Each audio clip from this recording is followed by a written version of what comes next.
a.m. Okay, everything started. Great. So welcome to the Community Choice Schools Commission's fourth quarter meeting for 2025. Thank you for taking the time out of your busy schedules to join us today. As the chair, it's my intention that everyone present leaves today's meeting having felt engaged, productive, respected, valued, and heard. And with that said, I call this meeting to order at 9 a.m. on Tuesday, December 9th, 2025. And can I share my screen? Am I allowed to do that? Okay, it looks like it. Yep, you should be able to share. Okay, I am going to put up a flag and we can rise for the pledge, which is always awkward on Zoom. Okay.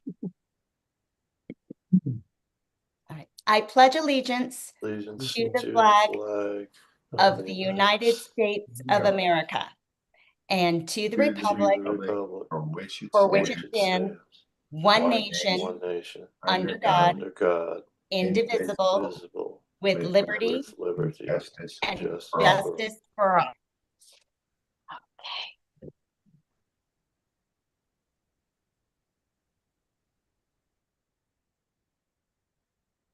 Okay, Kathy, if you can take roll call, please. Yes, Chairperson Trish Schreiber. Present. Treasurer John Rutt. Present. Dr. Katie Franklin. Present. Mark Huffstetler. Present. Chip Lindenlaub. Present. Taylor Ramos. Present. And Barbara Forrester Frank. Present. Okay, so the Community Choice Schools Commission encourages the public to participate in the commission discussions. People present who wish to participate should sign the public comment sign-in sheet, which we don't have on Zoom here, and identify themselves to the commission chair prior to the commission's consideration of the matter in which the visitor would like to comment. People attending online should raise their hand prior to the commission's consideration of the matter in which the online visitor would like to comment. Anyone wishing to participate in commission discussions or considerations of action will be recognized by the chairperson in keeping with normal board parliamentary procedure. Are there any visitors online that would like to be recognized and perhaps make some general public comment before we start the meeting?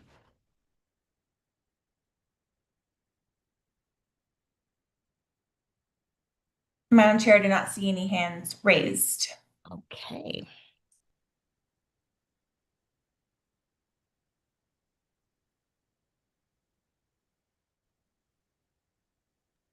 All right, just give me 1 second. Madam Chair, I do see that Rain Turcotte just joined in. Okay, I'm just going to say this last part again then. Thank you. Are there any visitors in person or online that would like to be recognized and perhaps make some general public comment before we start the meeting? If so, use your Zoom feature to raise your hand. I will let Rain speak now. Thank you, McCall. Hello, good morning. Can you hear me? We can. Hi, it's great to be in here. Thank you for allowing me this time to talk right now. I would just like to introduce myself real quick. My name is Rain Turcotte. I'm an enrolled member with the Fort Peck Tribes, Assiniboine and Sioux. And currently, I am a NISN School Design Fellow. So I am working towards establishing a tribal school on the Fort Peck Reservation to benefit our children of, I would say all children, enrolled and non-enrolled, for the opportunity to learn more and revitalize not only our language, but our cultural as well, and to really have that component for our community to have a voice as well with our future school. So we are aiming, so this fellowship that I'm currently in is a 3-year fellowship. Currently in year 2 of the planning stages, and we are hoping to open our doors fall of 2027. We have come a long way as of right now. We have the land secured.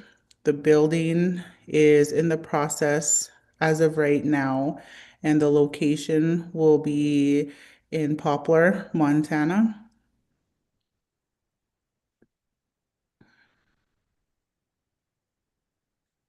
And overall, I'm just really excited for this. I've heard a lot from the community members, and personally, looking at this from my perspective, I'm really excited that my youngest daughter will be able to start kindergarten with this school and move up. So I'm really excited for that. But I guess that's just a little gist of, what I wanted to share with you. If you have any questions right now, or do I just share? I think right now we're not going to take questions, just public comment. But if you hang around more at the end when we have more open public comment, you're welcome to, the board members would be welcome to ask Rain questions then if she's still available. Okay, great. Great. Well, thank you, Rain, so much for sharing that. It's encouraging to hear about your hard work, especially as a young mother. So thank you for doing so much for your community. Okay, we are going I to. see one other hand Oh, from wonderful. Tim Thurp. Good morning. Welcome, Chair Tharp. Yeah, good morning. This is Tim Tharp, THARP. I'm chairman of the Montana Board of Public Education, and we are your cousins taking care of the other side of the charter schools in Montana, the public charters that approved through the legislature go through the Board of Public Ed. And I just want to let you know I'm going to be on and listening to whatever I can today. Got other meetings, but I want to thank each of you for your work and wish you the best of luck in having a productive meeting. Thank you so much for joining us. I hope we don't bore you with all the business we have to do, but we're covering a lot of policy, so it will definitely be informative. Thank you. All right, let's move on to item number 1. And is there a motion for the consent agenda, which contains the minutes from the meeting on September 9th, 2025, and the fall advance minutes on October 10th through 11th, 2025?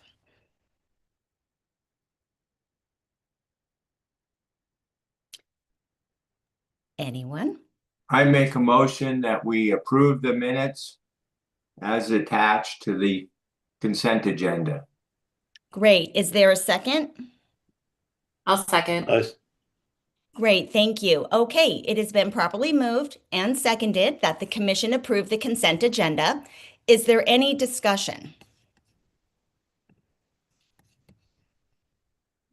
Okay, seeing none. All those in favor say aye. Aye. Aye. All those opposed say nay.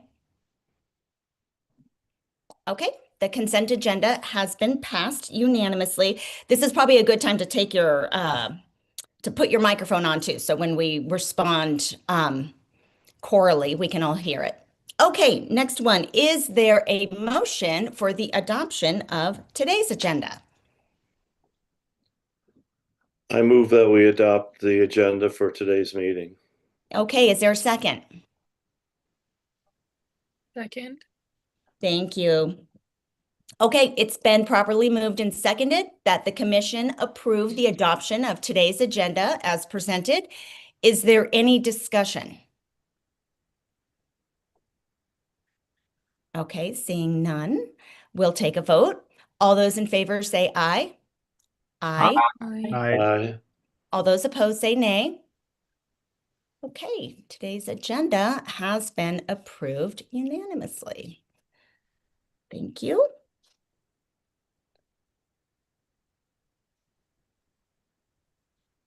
Okay, so moving on to item number 2, the chair welcome statement. I just want to say good morning and thank you all again for attending. We have a lot of business to conduct today, and I want to be sure to thank Kathy and the National Charter School Institute for their hard work in creating and assembling these final drafts for the commission to consider. I also want to thank the subcommittees for their participation in the creation of the policies presented in today's agenda packet. As a reminder to the public, the commission encourages public comment while conducting business, adhering to Robert's Rules of Order Board Parliamentary Procedures. So please use your raise hand feature to make comment after the commission has finished its discussion and before the commission takes a vote. Before we get going on all of the business before us, I am pleased to introduce a new Choice Commission member, as Katie Wright, the commission's vice chair, had to step down. But first, I want to thank Katie Wright for her invaluable contributions to the commission's work for the past 2 years. She served with professionalism, generosity, and zeal, and her contributions will be lasting and will no doubt continue to guide the commission's work going forward. Our new board member is Barbara Frank of Missoula, and she will complete the initial 3-year term as appointed by the minority leader of the House, which ends in August of 2026. And my hope as chair is that Barbara grows to enjoy and appreciate her work serving as a commission member so that when the term is up in August, she will want to consider continuing for another 3 years. So Barbara, would you please take a moment and introduce yourself to the commission and our guests? Sure. Thanks, Trish. Thanks for that warm welcome. I'm Barbara Forrester Frank. I am currently from Missoula, but originally from Eastern Montana. I grew up in Billings, 4th generation Montanan. So love this state. Very proud to be here. Been a public school educator my entire career. I currently serve as the executive director of student services for Missoula County Public Schools. So I oversee all of our special education and school-based health services. So I'm hoping I can lend some expertise in those areas to this work on the commission.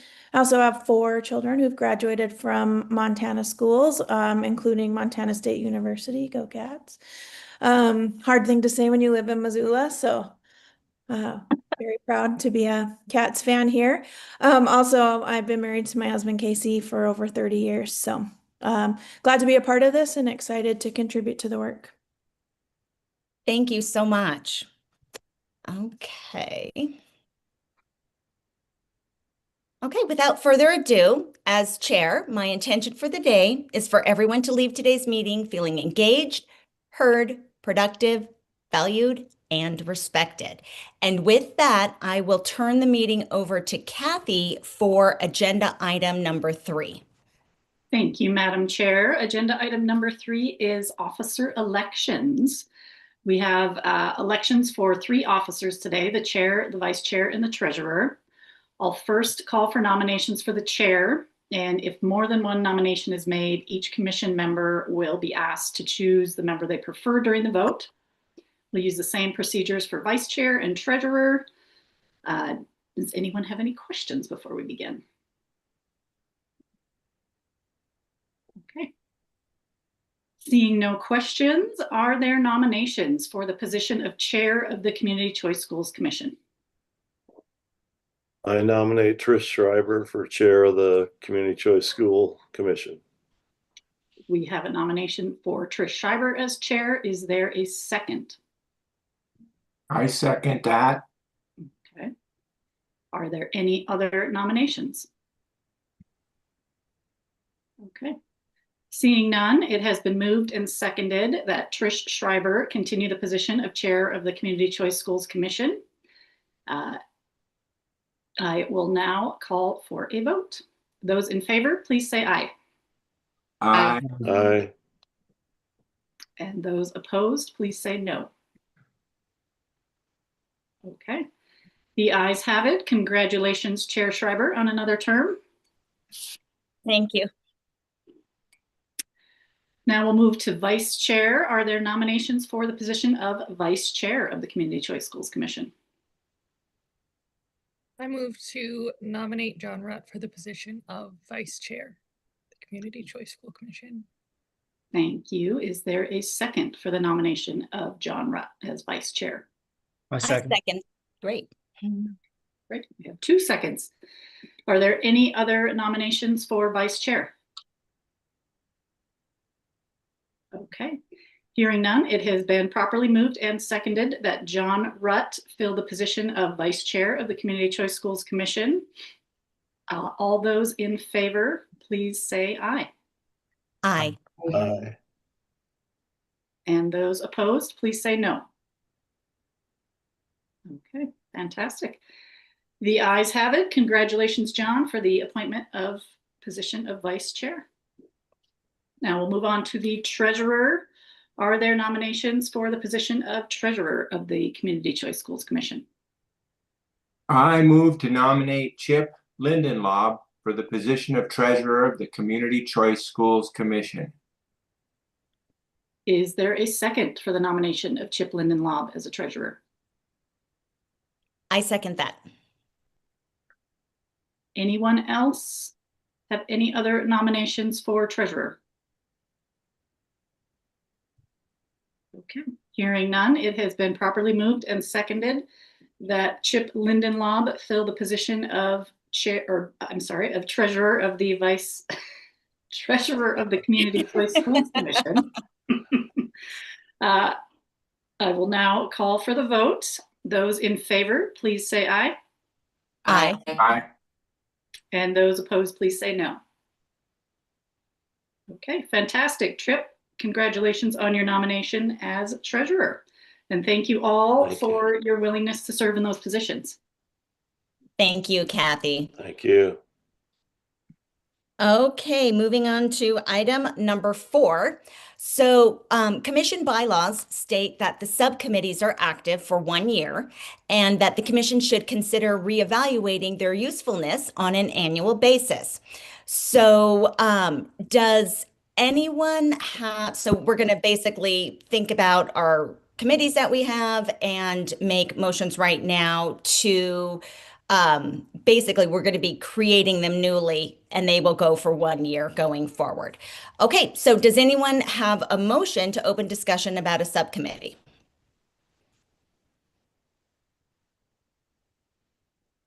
I'll make move one. we open a discussion sorry, about Chip, go ahead. subcommittee.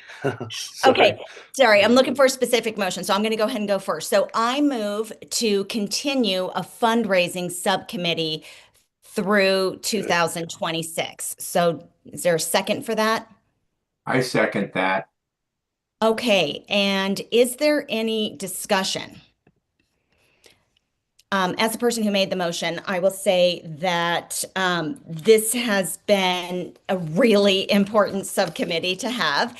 And, with kind of, we know we're going to have funding for 2026, but during 2026, the commission may need to plan for funding in 2027 or may find a need to have more funding than what we have secured already. So I just think it's a very important subcommittee and that we should definitely keep it on the books. Is any other discussion? Okay.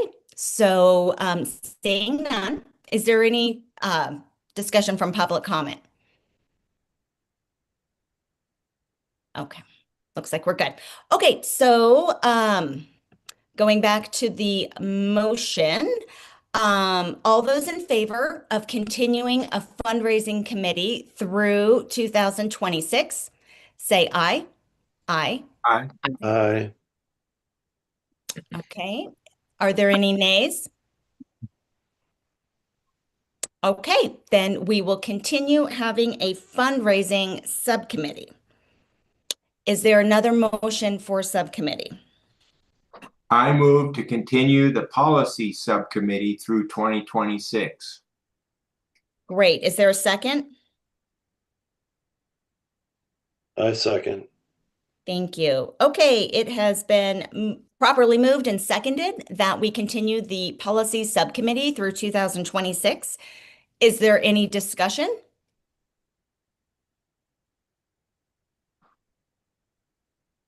Okay, I guess it's a no-brainer. So seeing none, let's go ahead and vote. So all those in favor of continuing a policy subcommittee through 2026, say aye. Aye. Aye. All those opposed say nay. Okay, we have approved to continue with a policy subcommittee. Are there any other motions for subcommittees? Yes, I would like to move to continue the Special Education Consideration Subcommittee through 2026.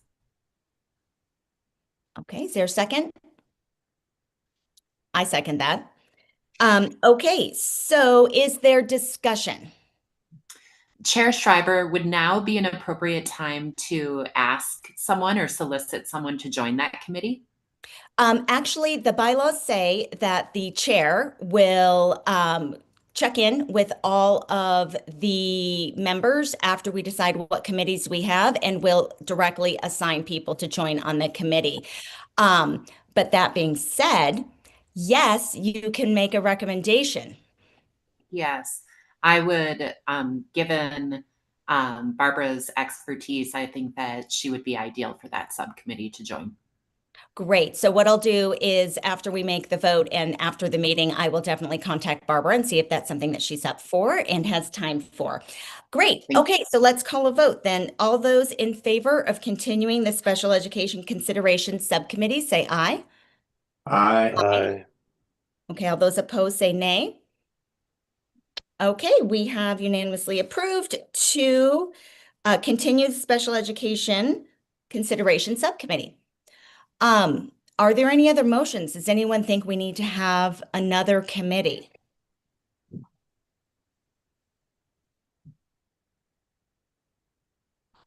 Okay, seeing none, we will finish this agenda item and move on to item 5.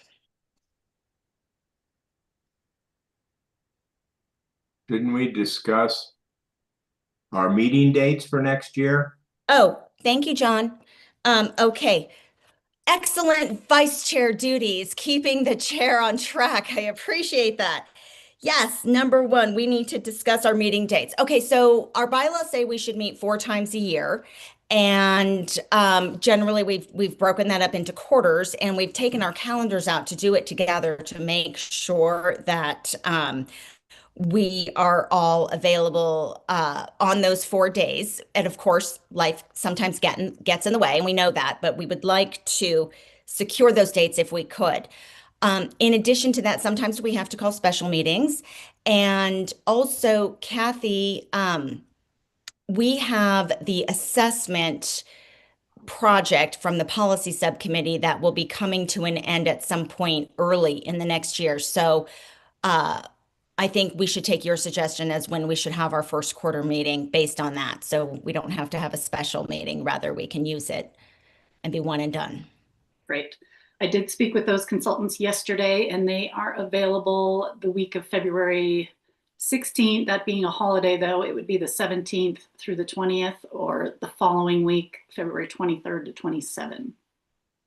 Okay, so I'm going to put us all at ease so we can just call out what would work or not work during that week. So say that again. You said the week of the 17th or the week of the 23rd? Correct. Okay. The week of the 23rd doesn't work for me. I will be on a trip with some members of the Board of Public Ed for a community schools trip in New Mexico. Great. It wouldn't work for McCall either. And McCall, please make sure you chime in on this also. Okay. Yeah, I won't be able to support the group on the week of the 23rd. Okay, so let's look at the week of the 17th then. Does anyone have anything already that they know will interfere? I'm open all week. I'm good. It's fine with me. Can you Okay. remind me what month we're looking at? Sorry, guys. Sure, no worries. February. February. So the week of February 17th, right after President's Day.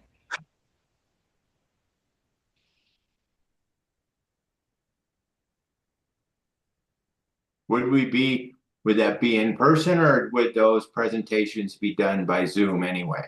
That's a great question. I think being that it's winter, we'll do Zoom. I'm open that Wednesday or Friday. Okay. All right, I suggest we do it on Wednesday, the 18th. Are mornings best for everyone? Okay, and what about a start time? Any suggestions? 8:30, 9, like which is better? Where would our reports be coming from? Are they in the East Coast? Oh, good question. Central Time? They're Eastern time from Michigan. Okay. So we may, because if we started at 8:30, that would be 10:30. That would probably be okay. I mean, it's fine with me. I'd actually prefer the 10 o'clock hour if that works, if that's better for anybody else in the group. Okay, starting at 10? Yeah, I have a standing Wednesday mornings at 9. Okay, Kathy, do you have an idea of how much time we're going to need for the meeting?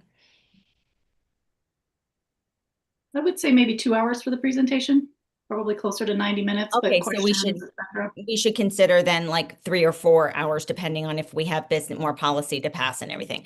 Okay, so is everyone okay with a 10 a.m. start? I know it's That not actually- ideal. That doesn't work for me. That's a big chunk in the middle of a workday. Yeah, we can So- start earlier. If we're going to do that, let's just start earlier then. I'm with John and everybody else. If we want to do 8 or 8:30, Mhm. that's Okay, better. good. Okay, does 8 o'clock work Yeah. for everyone? That Okay. works for me. Okay, so let's do 8 o'clock then on the 18th. Okay. And that'll be Zoom. Okay, so now the next quarter would be sometime after March. So maybe if we look at, because if we're meeting in February, so maybe if we look at doing something in late April or early May, or I mean, actually we could go, June. anytime in April, May, or June is fine. So we could wait until June too. Personally, it would be better for me to wait until June, if that's possible.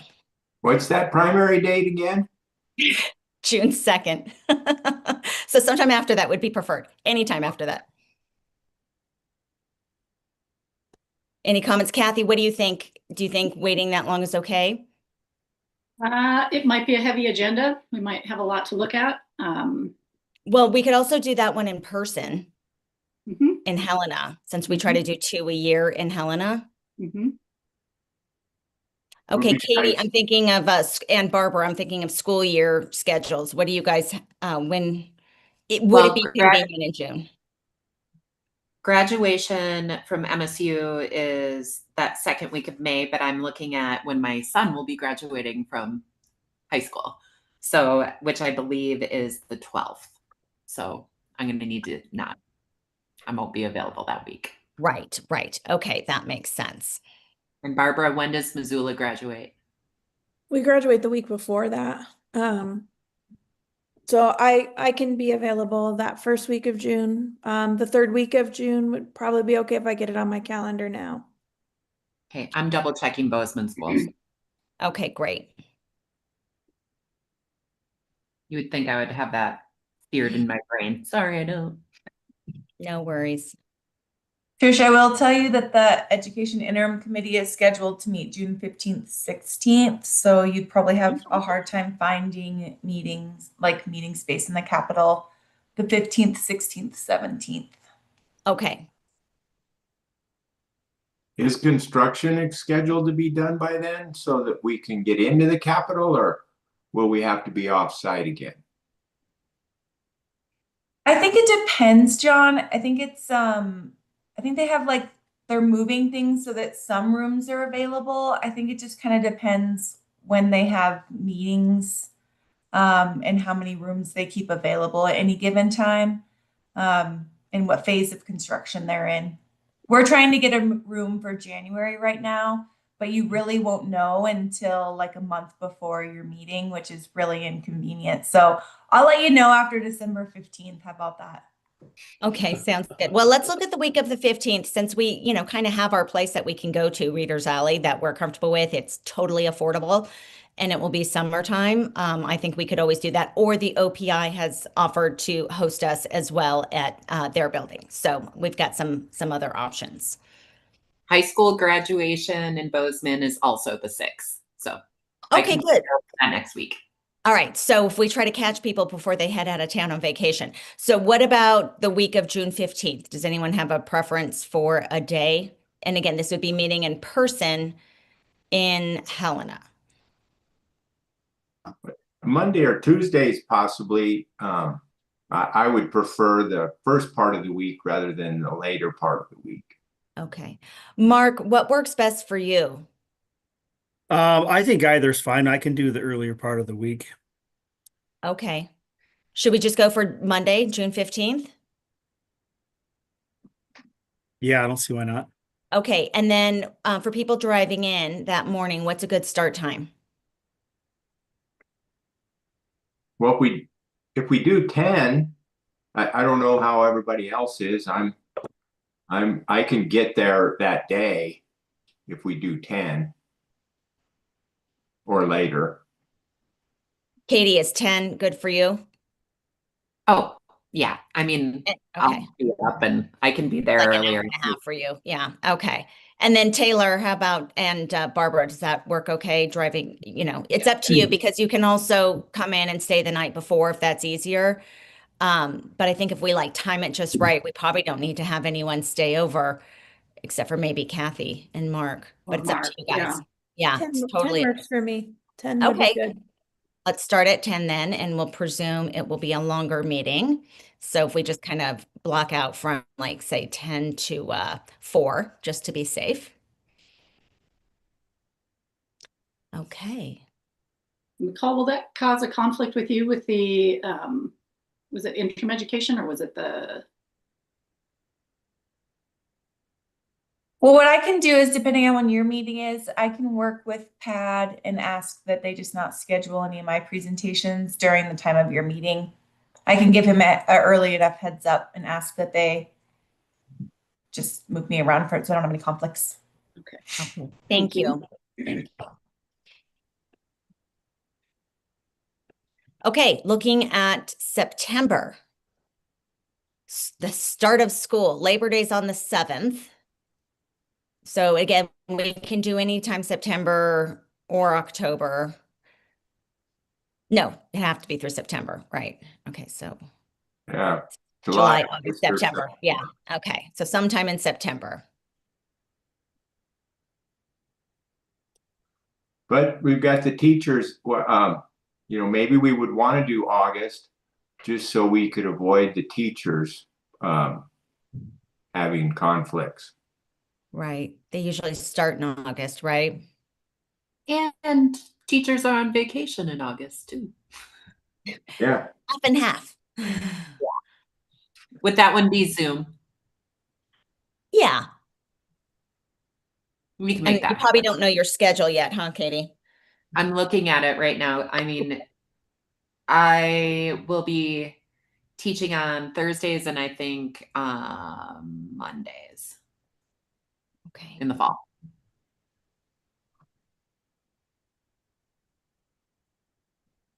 Okay. But I can usually do like a Tuesday or a Wednesday. I could do a morning. Okay. My Tuesday, Wednesdays are open through all of September. So someone could throw out a date.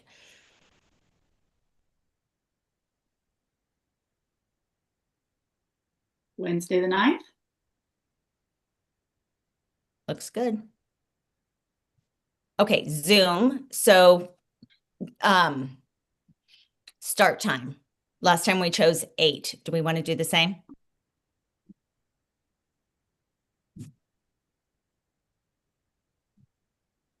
Works for me. All right, let's just do it. We'll get it over with early, and it might not be, depending on what's going on. We'll see. Okay, so let's just kind of block out 8 to 12 to be safe, but we'll see what actually is going on, how much we have to do. Okay, last one would be ideally in December, sometime after Thanksgiving and before the holidays really kick in. And we can, I was going to say we could aim to do it in Helena. We're going to end up, well, if we want to do it in person, there's always weather to consider, but also this is going to be right before the legislative session. So my guess is that, like, who knows what's going to be going on with the Capitol. But also we have our alternative spaces that we can meet in. What do you guys think about meeting in person or doing Zoom in December?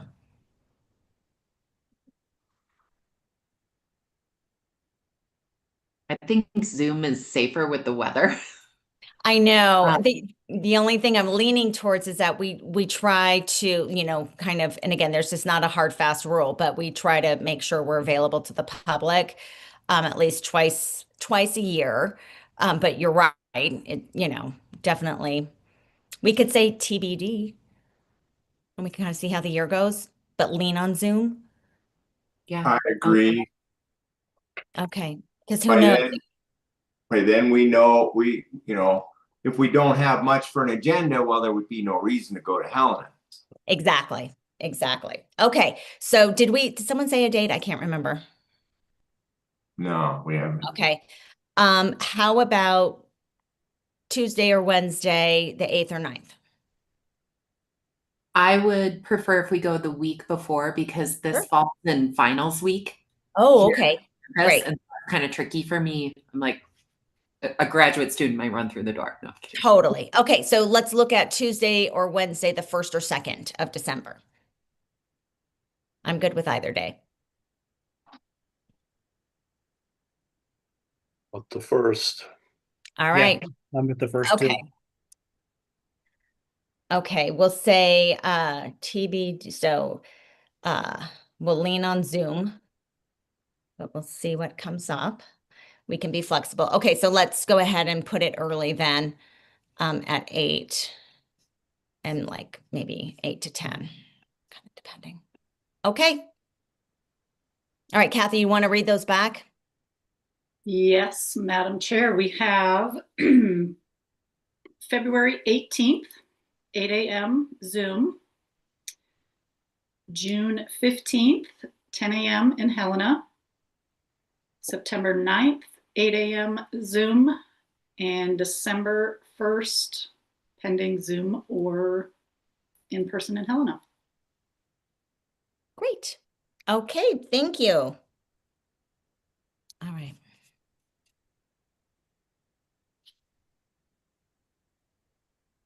Okay, moving on to item 5, where we're going to start a bunch of business. Okay, so I will go first. We are looking at the core values document, which is in the agenda packet on it is on page 12 fully. So if you guys want to go there, and I know you all reviewed it. I'm opening up mine right here. Okay. All right, so I move that the commission accept the core values document as their official guiding principles to fulfill their duties as a statewide authorizer as mandated in Title 20. Is there a second? I second it. Great. Okay, it's been properly moved and seconded that the commission accept the core values document as presented as guiding principles.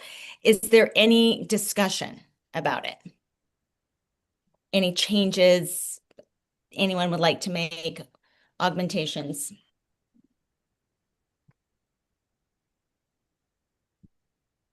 Okay, I want to say I'm super proud of this work that we came up with, and I absolutely love this document and we'll be voting for it for sure.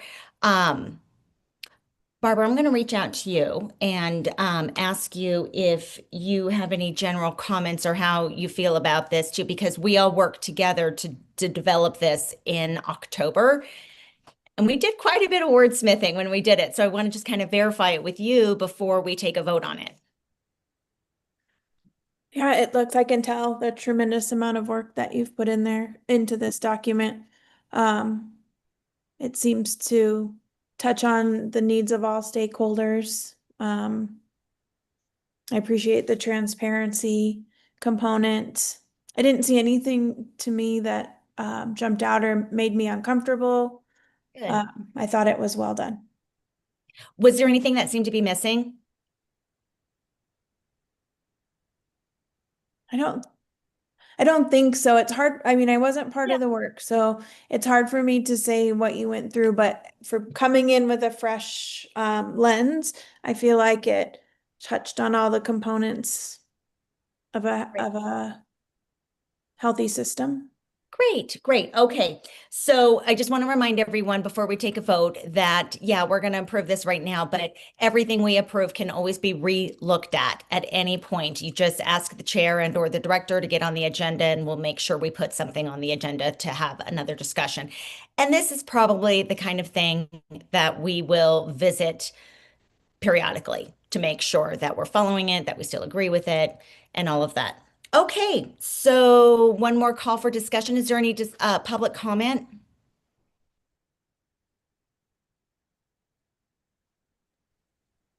I'm not seeing any hands raised, Madam Chair. Okay, great. Thank you. Okay, so let's go ahead and take our vote. So it has been moved that the commission accept the core values document as their official guiding principles to fulfill their duties as a statewide authorizer as mandated in Title 20. All those in favor say aye. Aye. Aye. Aye. All those opposed say nay. Okay, the ayes have it. Great. We have approved the core values. Thanks everyone for your hard work on that one. Okay, the next item is in reference to our conflict of interest statements, which is the very next page of the agenda packet. It starts on page 13 and it goes through page 15. And this is a document that we worked on in September and we finalized it then. And on page 15, it says that, here we go. It says that the conflict of interest requires commission members to publicly affirm on an annual basis awareness of, understanding of, and agreement to comply with the conflict of interest as seen on page 13 through 15 of the agenda packet. So I'm going to go ahead and go first and we will just work our way around the screen. So I, Trish Schreiber, an acting member of the Community Choice Schools Commission, affirm that I have been provided a copy of the conflict of interest. I have read and understand the conflict of interest, and I agree to comply with the policy. Okay, Mark, I'll put you up next. Oh, you caught me not quite ready. Okay, That's I'm going to go with John, No, then that's I'll okay. skip you. Are you ready? That's- Okay, yeah, we can sure. go slow to go fast. Yeah. All right. I'm Please. Mark Huffstetler, an acting member of the Choice Community School Commission, affirm that I provided a copy of the conflict of interest. I've read and understand the conflict of interest, and I agree to comply with the policy. Great, thank you. Okay, John.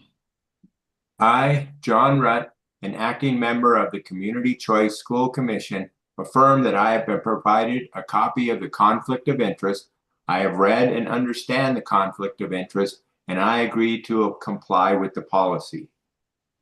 Thank you. Barbara. Okay, I'm lost. Where am I reading that from? Because I can't find it in my agenda. Okay, we're going to give you a second to find it because it does make it easier. So it is on page 15, and so you could kind of ad-lib it if you wanted to. But Kathy, did you send out an email maybe? Okay, so Barbara, I'm going to give you a sec to look for your email, and I'm going to jump to Chip. Okay. All right, Chip. I, Chip Lindenlaub, an acting member of the Community Choice School Commission, affirm that I have been provided a copy of the conflict of interest policy. I've read and understand the conflict of interest, and I agree to comply with the policy. Thank you, Chip. Taylor. I, Taylor Ramos, an acting member of the Community Choice School Commission, affirm that I have been provided a copy of the conflict of interest. I have read and understand the conflict of interest and agree to comply with the policy. Great, thank you. Okay, Katie. I, Katie Franklin, an acting member of the Community Choice School Commission, affirm that I have been provided a copy of the conflict of interest. I have read and understand the conflict of interest, and I agree to comply with the policy. Wonderful, thanks. Okay, Barbara, we're wrapping back to you. I can't. You've heard it 6 times now. I know, and I have the agenda. I can't find it. I can't find an email from Kathy with it. Check your email. I just sent it again. Okay, there it is. Perfect. Now I Okay, see it. good. Okay. I, Barbara Frank, an acting member of the Community Choice Commission, School Choice Commission, affirm that I have been provided a copy of the conflict of interest. I have read and understand the conflict of interest, and I agree to comply with the policy. Wonderful. Thank you, everyone, for doing that. Okay, moving along. Does somebody have a motion for the application proposal review policy? I move to approve the application proposal review policy. Okay, is there a second? I second. Thank you, Chip. Okay, it has been properly moved and seconded that the commission approve the application evaluation criteria. Is there any discussion?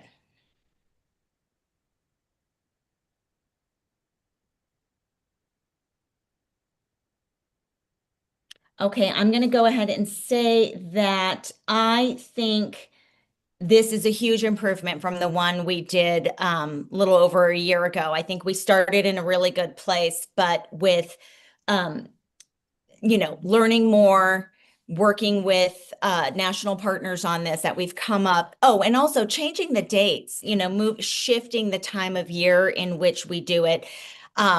So that we can honor Montanans enjoying their summer as much as possible, having that time off. So I think that's good too.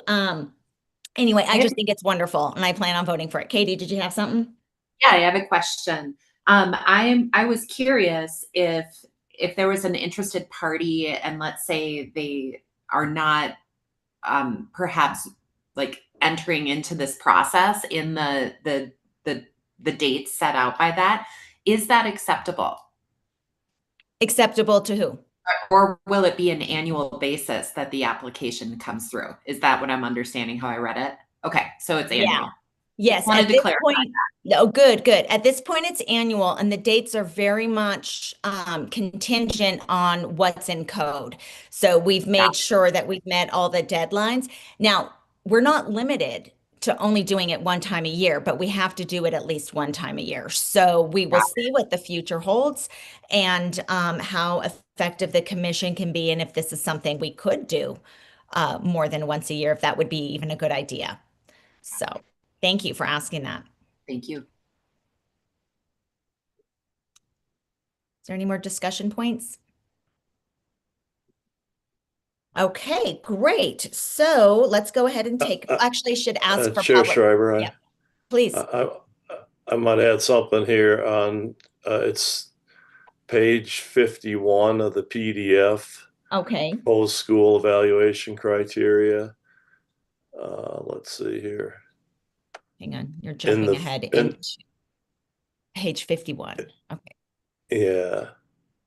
Proposed school application evaluation criteria. That's the one we're on now, right? Or am I ahead of myself? You are way ahead. That is going to come never up. So we're mind. just looking at the one document that starts on page 19, and it's just, well, actually it starts on page 16 because Okay. we put the old one in there to compare it to, and then there it goes through page 20, and so we're Got just it. looking at that overall timeline. Okay, thank you. Sorry Good. about that. That's okay. We're going to go, document by document on this. Right. Okay. I jumped ahead. That's okay. So I want to apologize. give you a sec, Chip, to look at that. Look at page 19 and 20 and see if you had any discussion points on that. I do not. I read through the whole thing yesterday, so. Okay, great. Is there any public comment?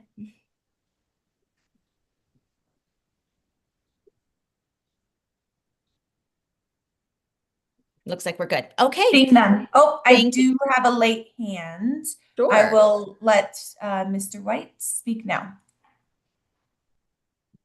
Okay, really quickly, Mr. White, could you introduce yourself? Absolutely. My name is Derek White. I'm the director of the School Design Fellowship with the NACA Inspired Schools Network, and I'm supporting Rain in her application writing process.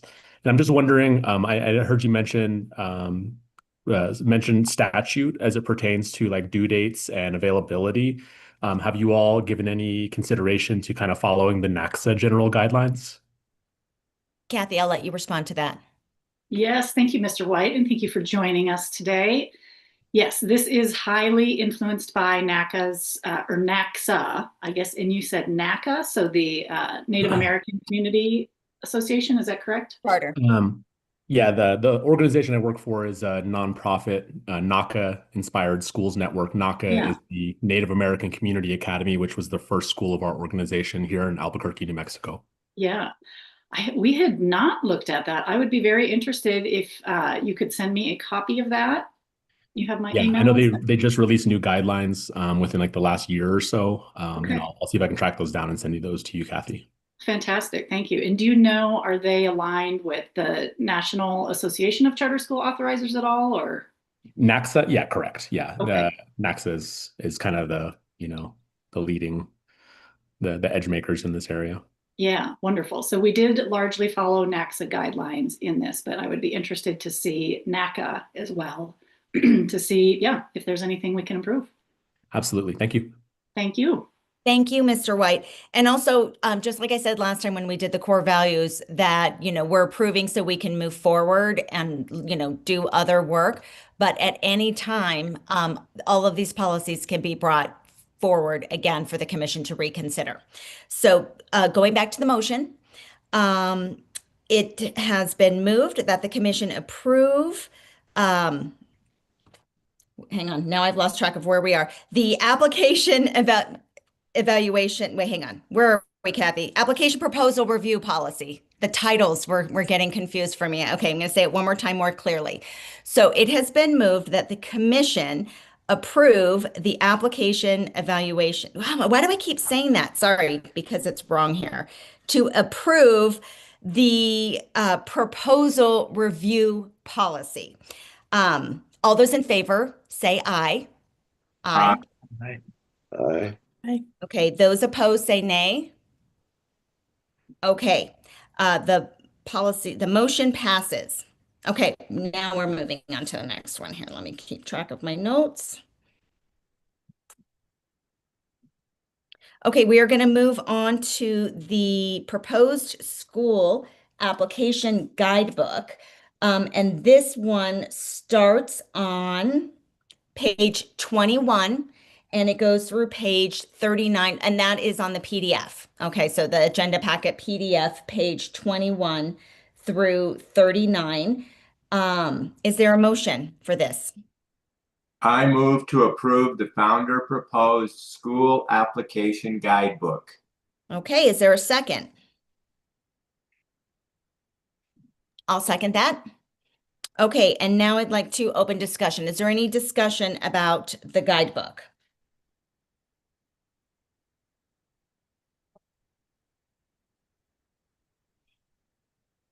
Well, again, this is an outline that we have proposed that anybody who wants to start an application can follow it, and they would be it would just help them to get through the process. As far as we know, the process will be when it happens. So it's another document that we have approved with the knowledge we have, and probably will need to be changed later on, but to move forward, we need to approve this, and I recommend that we do. Great. Anyone else? I agree with John, and I'm going to see if there's any public comment.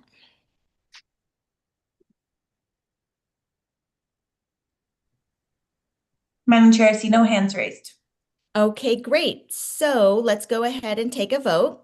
So the motion on the floor is that it's been recommended that the commission approve the founder proposed school application guidebook. All those in favor say aye. Aye. Aye. Aye. Okay, those opposed say nay. Okay, it has been approved. I'm like blanking on, sorry. Motion has been approved, okay, by the commission. Okay, so now we are moving on to the commission member application guidebook. So again, the first one was for the founders and all the things that they would need to know in preparing for that application. And this one is for the commission members so that the commission understands what is going on during the process and what their responsibilities will be. So I will, and this is going to start on page 40 of the PDF agenda packet. Is there a motion about the member guidebook?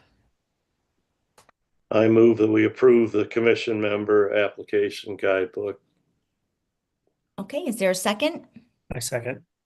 Thank you. It has been properly moved and seconded that the commission approve the commission member application guidebook. Is there any discussion?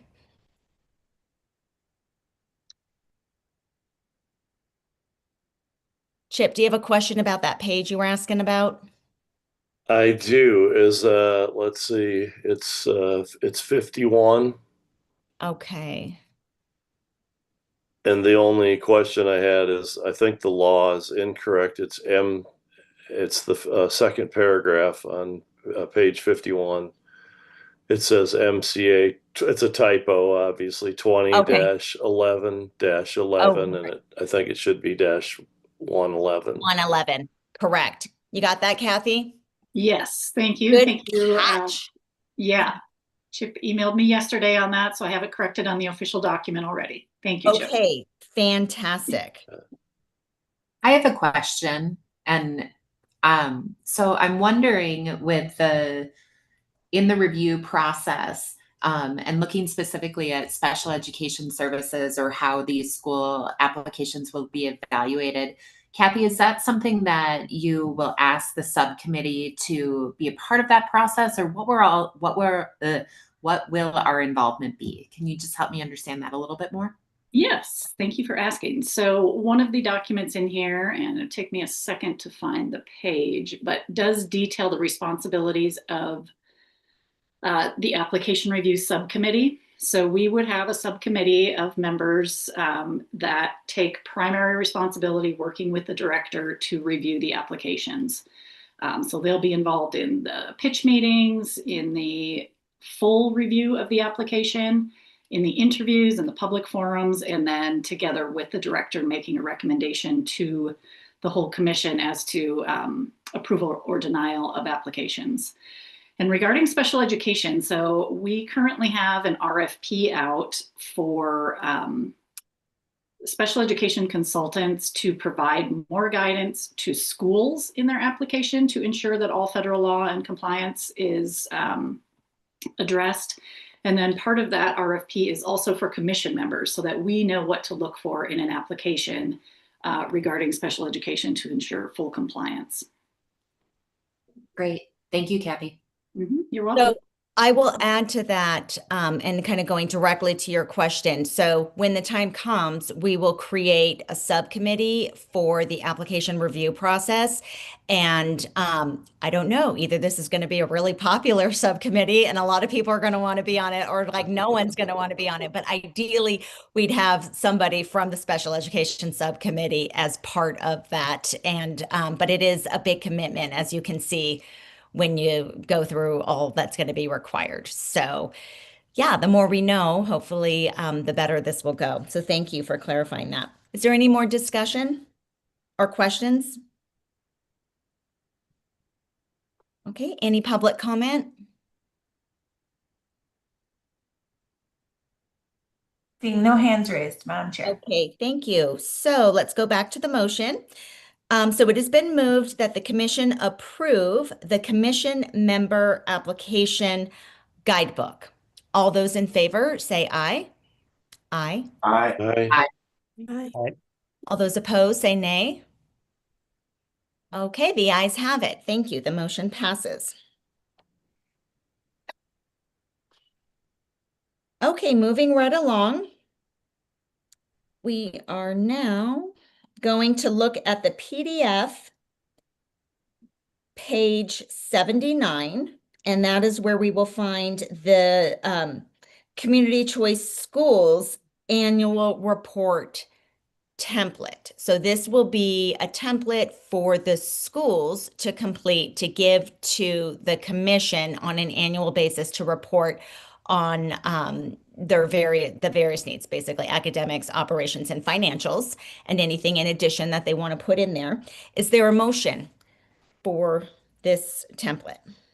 I move to approve the Community Choice Schools annual report template. Great. Is there a second? I second it. Okay, it has been properly moved and seconded that the commission approve the Community Choice Schools annual report template. Is there any discussion? Here, I'm just going to pull up page 79 for myself so I can see if I had anything here.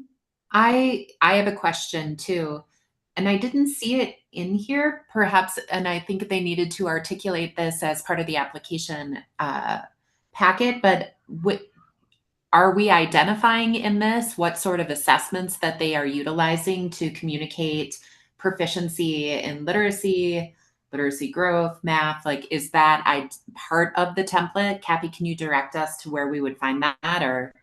Good question. Thank you, Member Franklin. So that is not a part of the report, but basically, like as you referred to in their application, they will identify the assessment that they choose to use. And then that assessment will be the one that's reported out in the math and literacy performance. So results specifically of that assessment. And we're currently working with consultants, and they'll be the ones that present in February, to better identify those performance indicators in the performance framework.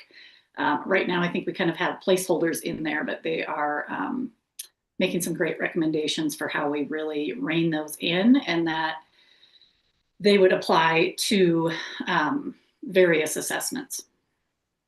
So it would be in section 2 under the performance framework. It's just that we have a placeholder there right now rather than having put in the performance framework. Does that make sense, Katie? What page? So if you go to page 80, you'll see that we have a table of contents. Yep. And so there's section 1, and in section 2, right there in the performance framework summary, that's where we would see their assessment results. But in the agenda packet, we did not put the performance framework into here in order to save pages, since that's a document we approved last year, but it can be found on the BPE webpage. Kathy can send a copy of it to you. And yeah, but that's where it would go. And so it will, for clarification here, it will eventually be a part of what is given back to the commission. So, because I just think about, like, years from now, if there are multiple schools and we're reading through this, or the ED's reading through this, and it's not clearly identified the actual assessment that each one of the schools are using, that could be potentially problematic.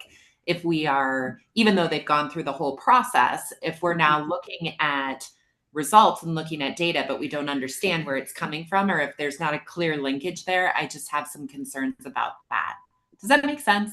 It does make sense. And that's exactly what the RFP is that Kathy is working on with the policy subcommittee. So they're working with assessment experts in order to identify all these experts and how the commission should be, they're going to give us instruction as to how to understand the scores of the various assessments and how we would deal with that. So yes, that is everyone's concern. Yes, totally agree. And I understand that process and in full support of it. What I'm speaking to is perhaps in this template, and maybe I'm missing something here. It just clearly identifies which assessment is used, just so that's part of the report that comes back. Does that make sense? It does. And just to reiterate that, it will also be in every Choice Schools application, because we cannot create a performance framework for each applicant if they go to the contracting stage unless we know what assessment it is they will be using. So they'll be making a commitment to use an assessment. So it'll be in the application throughout that whole process, and then it'll be in the annual review that they use, and they will not be allowed to like use another assessment and like turn in those numbers. No, that would Yeah. not be okay. And I just wanted to ensure that we don't have to go back to the application and pull that thread through, that is clearly communicated throughout all of the documentation of the schools. Does that make sense? Yeah. Great. Yeah. Just Madam want to be Chair, real clear about all of that. Yeah. Madam Chair, Kathy, Member go ahead. Franklin, I think what would make sense would be in section 1 on the school overview to also indicate what assessment they're using. Yes, that makes So sense. I will add that in. Thank you. Okay. So I just want to go to that. All right. So on page 81 of the PDF then, Kathy, is that where you're talking about just putting the assessment name right there up Yeah. front? Yeah, I think that would make good sense. So school name, location, mission, school leader, governing board, year of charter contract, assessment used, and standardized assessment used. Okay. Yeah. Oh, Chair Schreiber, I love it that you said standardized.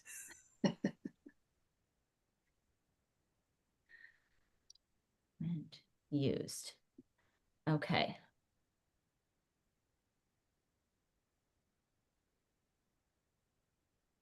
And we'll make sure, Kathy, that it matches what's in code.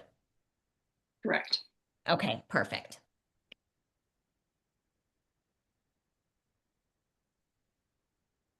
Are there any other comments or questions, suggestions for edits?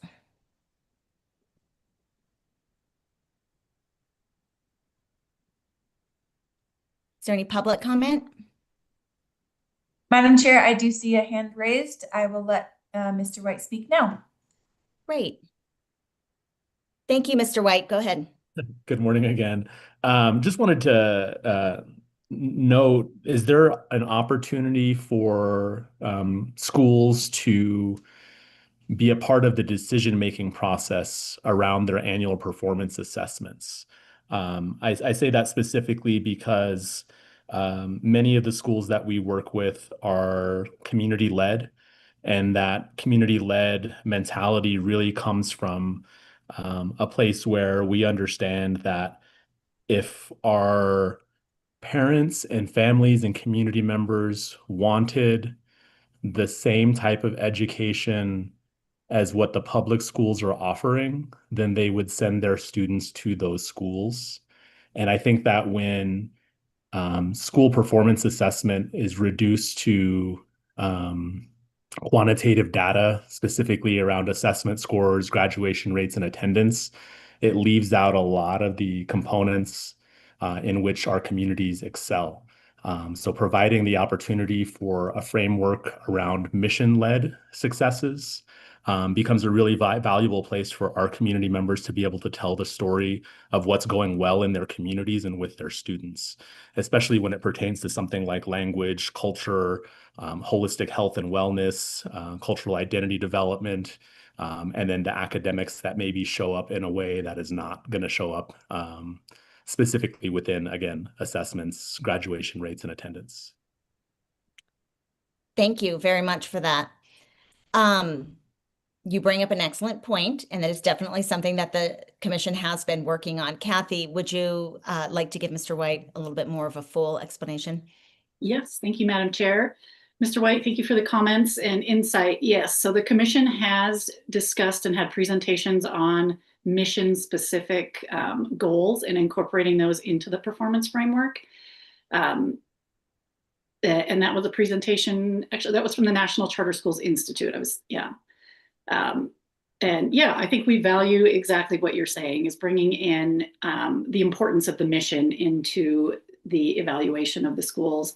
And I recently am working on the renewal framework, and I think there will be more opportunity, like in the renewal application, to bring forward more of the cultural pieces of the school. Yeah, and as I think you're aware, also our law allows for a lot of freedom. So while the commission is making recommendations for a handful of assessments, schools are open to choosing their own assessments that best meet their mission. And as long as they're valid, reliable, and kind of meet some of the criteria in a metric matrix that we're currently working on, the school will be free to use those assessments as well. So I think we've allowed for a lot of room for customization and for mission to come through in the evaluation of schools. Thank you. And then to add to that, looking at the commission's work for next year, where the director will be building out our Year Zero program, mission-specific goals is part of that. So ideally, after signing a contract and before opening the doors, the choice schools will be very clear with the commission as to what their mission-aligned goals are going to be. And then in addition to that, in the addition packet at the table of contents, page 80, of the PDF, you'll see that section 7 is also a section for a school reflection. So in addition to all this quantitative data that we're looking at, there will be a section right there in their annual report template, if we approve this, to put a narrative there also, and to point the commission to exactly what you were suggesting, Mr. White. So there will be lots of opportunities for that. Is there any more discussion? I would just add, Mr. White, that to my knowledge, there's nowhere in our bylaws or anything like that that says the performance framework or the assessment must only be quantitative.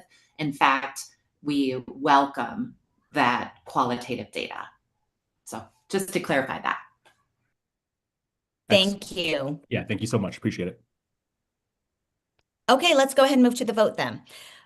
So it has been moved that the commission approve the Community Choice Schools annual report template. All those in favor say aye. Aye. Aye. Aye. Aye. Those opposed say nay. Okay, the motion has passed. All right, now we are moving on to the authorizer annual report requirements and report template. So this can be found on the PDF on page 89. And this is in reference to what's in code. And this is one of the, we haven't done a lot of work in the authorizing authorizers because we have prioritized the choice schools policies. But as you can see, Kathy is making movement into that phase as well, which is great. And this is something that is in code that the commission, since the commission will authorize other authorizers, that those authorizers will also have to report to the commission. So the commission will have a choice school portfolio and they will have an authorizer portfolio. And this piece that we're looking at here, this report template is for authorizers. So is there a motion for this template? I move to approve the authorizer annual report requirement and report template. Great. Is there a second? I second. Okay, it has been properly moved and seconded that the commission approve the authorizer annual report requirements and report template. Is there any discussion? I could just go to my page.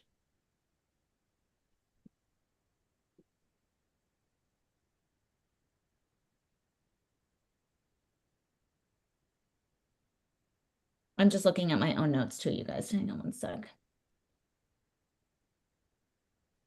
I appreciate the map.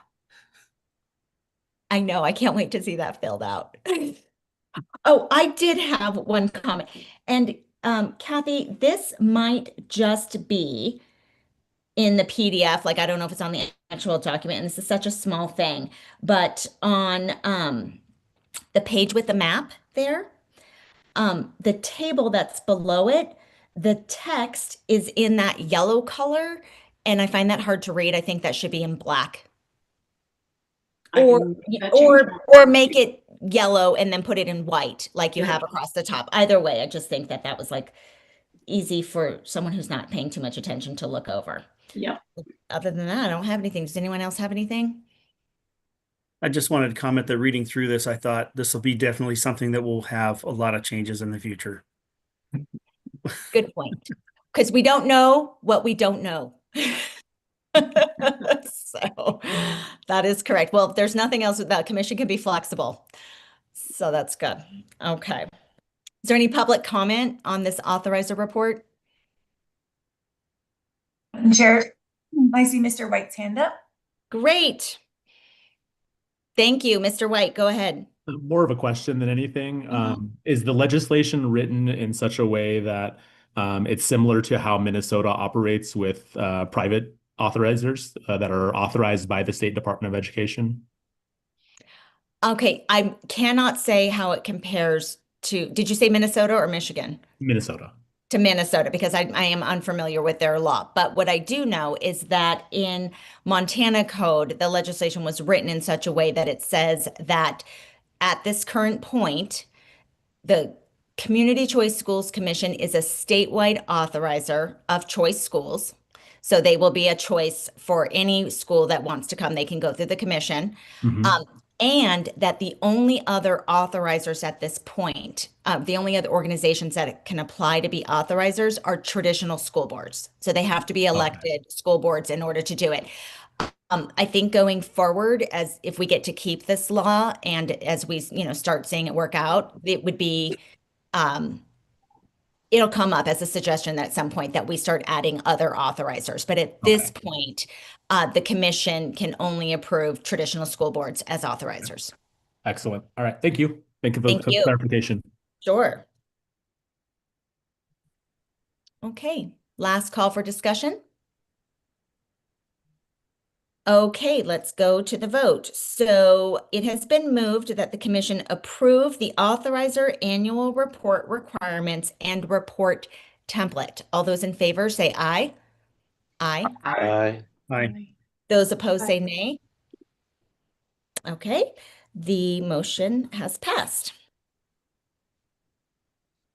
Okay, we're moving on. So the next item is the commission annual report template, and this can be found on page 98.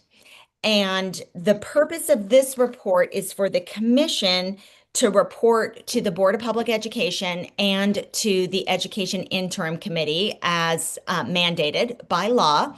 It is something that will happen annually.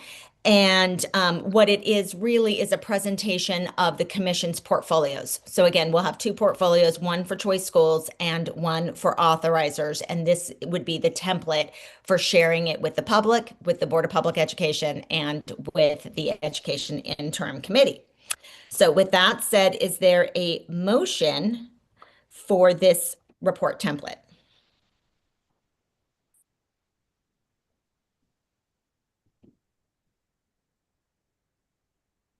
Taylor, maybe do you have a motion? Yeah, sorry. I move to approve the commission annual report template. Sorry. Great. Okay. Is there a second? I second I it. second. Thank you. Okay, it has been properly moved and seconded to approve the commission annual report template. Is there any discussion?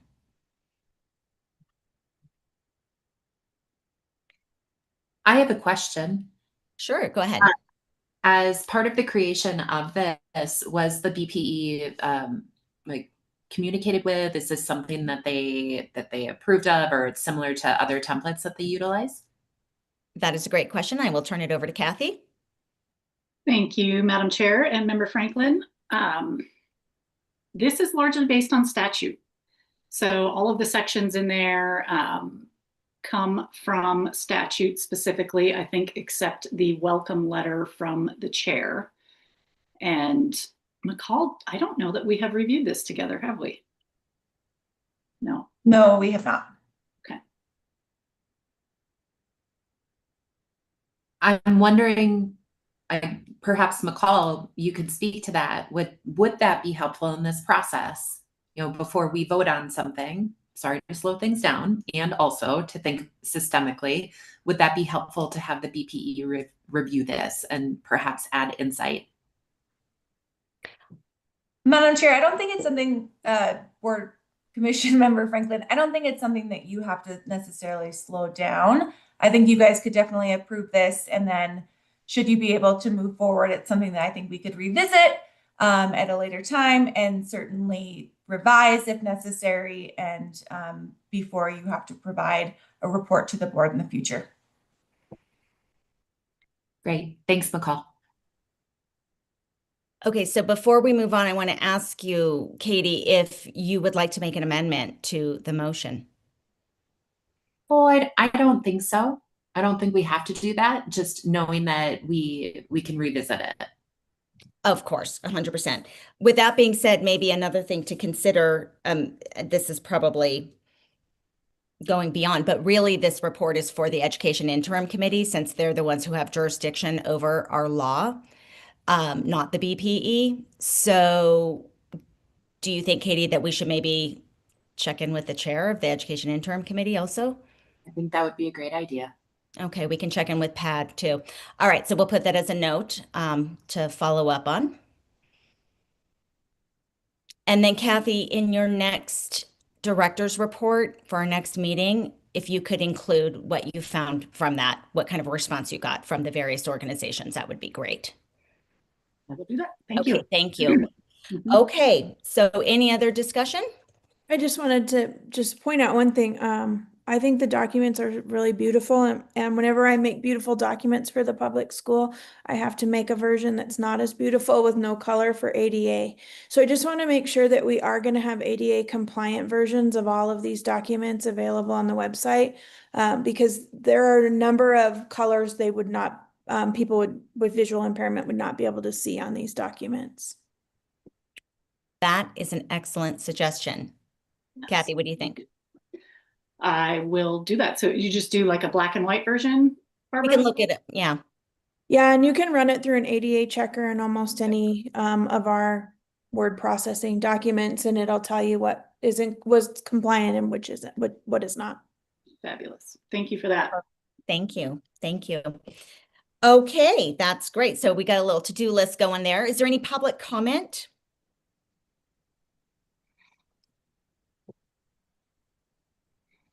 Madam Chair, I see no hands raised. Okay, great. So let's go back to the motion. So it has been moved to approve the commission annual report template. All those in favor say aye. Aye. Okay, all those opposed say nay. Okay, the motion has been approved. Thank you, you guys, for that great discussion too, and suggestions. Okay, moving right along. We are on our last one, I think, here. Let me just double check my notes.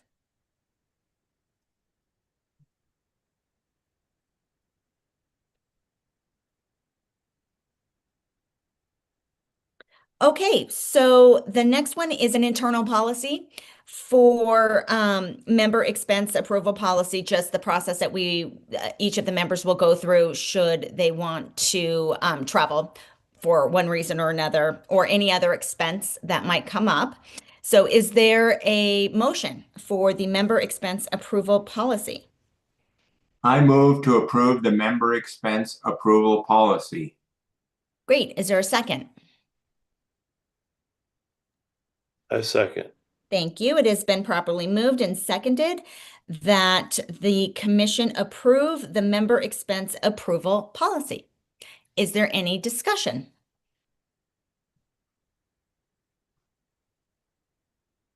Okay, I just want to say I think it's really easy to follow and looks like a good system, and I like it that it's going through the treasurer first. So I definitely think this is a good policy that we should pass. Okay, is there any public comment? Okay, let's go to vote. So it has been moved to approve the member expense approval policy. All those in favor say aye. Aye. Aye. Aye. Those opposed say nay. Okay, the motion passes with the ayes.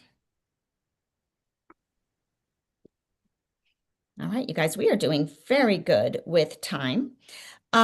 So we have a small break worked in here for us before we go into the final agenda item, which will be the reports from the various subcommittees and chair and director. So I'm looking at the time here and I have 10:24. We have a 10-minute break worked in. So let's say we will come back at 10:34 and finish the meeting from there. So I'll see you guys soon. Thank you.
before we start recording,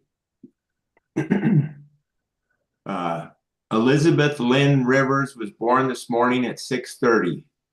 This makes 4 and 4 now, 4 boys and 4 girls in that family, and my 8th grandchild. So Congratulations. Congratulations, Grandpa. That's awesome.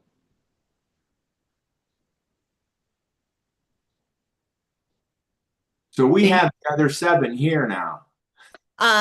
We have a quorum. We're waiting for Mark, but I'll give him just a minute. There he is.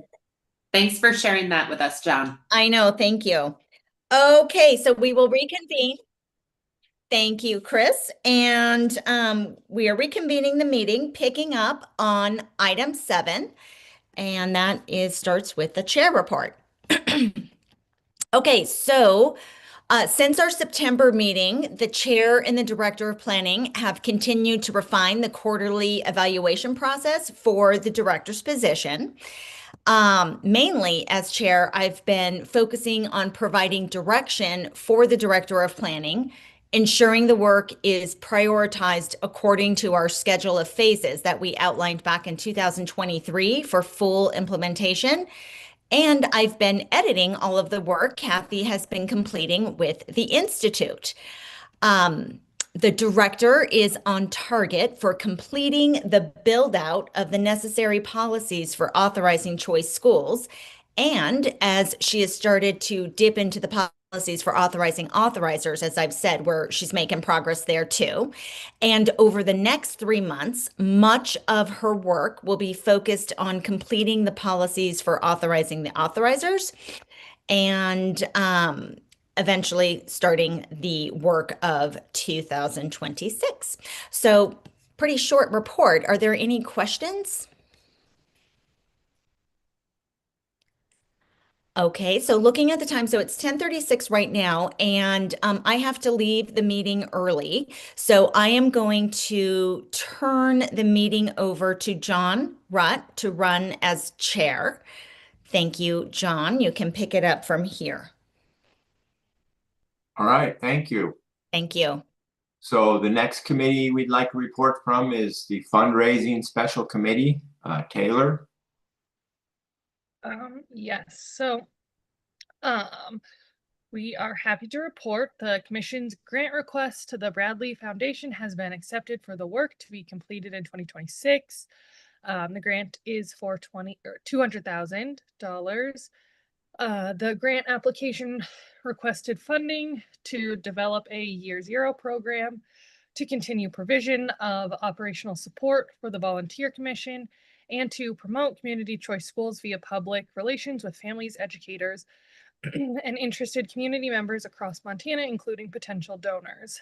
The Year Zero program will guide founders through a year-long process to fully build out their academic, operational, and financial policies and procedures required to open their doors. To achieve these goals, the Commission can retain the current director of planning position and use additional funds to develop guidebooks, video workshops, and training series, town halls throughout the state, and to support the Commission's general operations.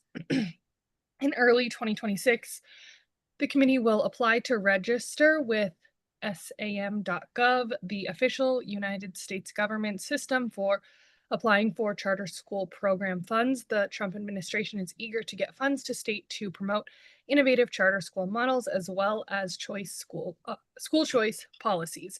The administration of the CSP funds has been moved to the Department of Labor, which should not make any difference to the recipients, as the current plan is for the Department of Education employees to be retained, but now be under the management of the Department of Labor. Thank you, Taylor. Are there any questions?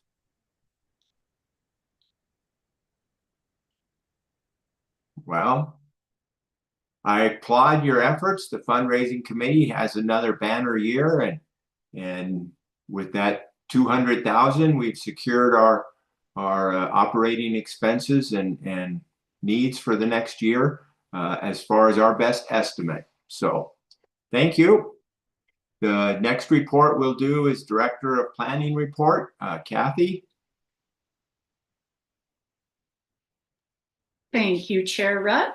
Yeah, so I'll give some updates on program and policy, public relations, and a little bit more on fundraising. As we've seen in this meeting, a lot of work has been completed under our contract with the National Charter Schools Institute around the renewal or the application. And now we are working on the renewal, revocation, and closure processes, which I believe we have drafts of everything that are currently being reviewed. So we're hopeful that at our February meeting, we can finalize and discuss all of those policies. I have been meeting with the Solomon Research Group Associates. So this is the group completing our assessment work. So we've had 7 meetings to date, and they are on target to present to us at the end of February the results of their work. There were, I believe, 5 aspects to that contract. One was a review of law and policy, just to be sure that we're implementing best practice here around assessment. They're completing an assessment landscape analysis, and then using that to make recommendations for a handful of assessments that community choice schools could choose from. And then also defining proficiency and growth measures that would apply across those assessments. And then in addition to that, they're working on a decision-making matrix that the commission could use when schools come to the commission with an assessment that is not on that list. So basically to ensure it's a valid, reliable assessment and that it meets the intent of their purpose. Yeah, and we should expect a presentation from them, as I said, at the end of February. And I'd just say, yeah, I really appreciated working with them. They've also taken a look at our performance framework and really reined in more specifically our proficiency and growth measures to be more statistically relevant, I believe. Chip and I attended in October the National Association of Charter School Authorizers Conference. That was a 3-day conference in Houston. We attended a pre-session on Authorizing 101, and I think Chip is going to report out on that as well at the end of the reports here. But it was a great session. I think we looked at the application criteria, kind of some revisions to that, and that came out of that session. So part of our work ahead of the conference was to go through a mock application review process, and using the template that NACSA had was much more user-friendly than ours. So that came the revisions to our template in terms of adding in strengths, weaknesses, and kind of questions that would lead into the interview process. Made some great connections at the conference, attended excellent sessions. One of my favorite takeaways, a high-level summary, is from the keynote speaker, who was Daryl Cobb, and he leads the Charter School Growth Fund. But I wrote down a quote there of "Achievement and culture are the special sauce that makes schools excellent." And I just really liked the way he captured that. The achievement is primary purpose of what we're doing, right? But that culture and that strong sense of mission and having kids who are motivated to learn, teachers who want to be there, and just an upbeat, positive culture to the school. So I really like how he highlighted that. Yeah, and I think we had, Chip and I had a lot of great side conversations, and so many folks, again, are so supportive of what we're doing here in Montana and offering up their help. So that always feels good.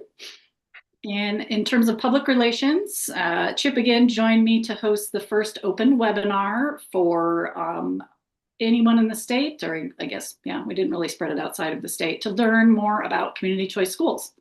We had maybe about 10 participants, offered that a couple weeks ago, and we plan to continue those into the new year, just getting the information out about the basics of community choice schools, potential opportunities for educators, for families, also for maybe governing board members and commission members. I continue to connect with some of the potential founders that we have out there. I'm very pleased that Rain Turcotte was able to join us today. I've been talking with her a little bit about her model and giving her, just kind of some outlines as to the process that we see being followed here. I know she's making great progress.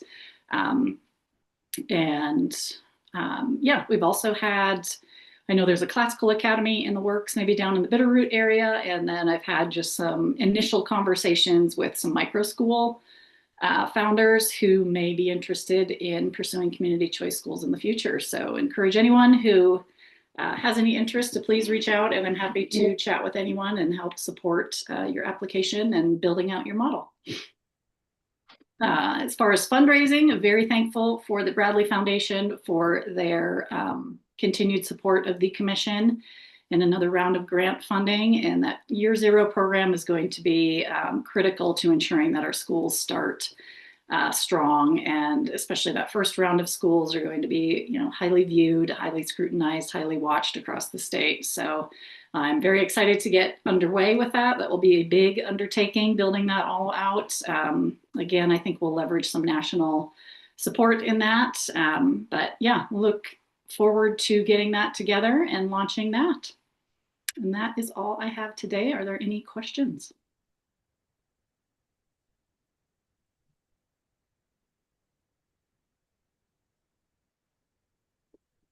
Thank you, Kathy. So we'll go to the treasurer's report, and you can reference page 110 in our agenda packet. That has a summary of our expenses and income for the last 2 years. So thank you. First off, thank you for attending this meeting of the Community Choice School Commission. This report is current to November 5th of 2025. So the total revenue in the last 2 years, excluding the new grant, is $327,500. This revenue is entirely made up of donations who are interested in supporting community choice schools in Montana. Since the hiring of our planning director in March of this year, we have paid $79,848.17 in salary and benefits, which with the new grant will also be covered for the next year. Our other major expenses, which kind of lumped into there, is our other services expense is under operating expenses, covers the contracts with our subcontractors, the National Charter School Institute and the Solomon Group Research Associates, and some attorneys. This has these groups are helping us with our policies and this kind of thing, that some of the documents that we approved today were able to do quickly and easily and meet national standards because of their help. Our travel covers in-person meetings and conferences for our planning director and board members.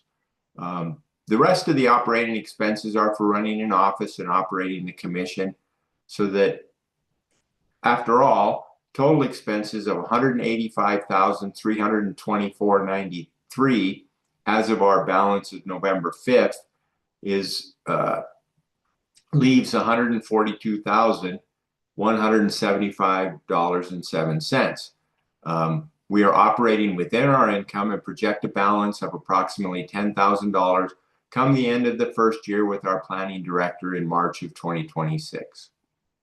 Are there any questions?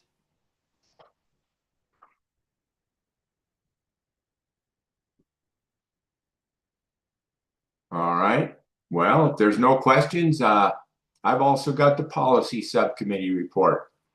So the policy subcommittee met to discuss updates to the application proposal review policy. Specifically, we discussed interview procedures and how to best include public comment in the application process to respect the applicant's ability to focus, distraction-free, and to promote public comment.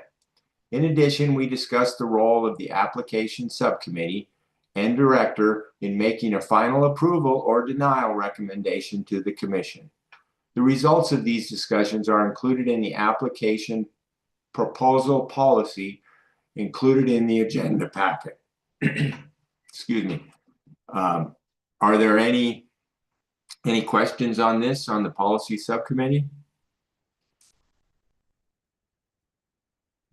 So, none being heard, we'll move to the Special Education Consideration Committee.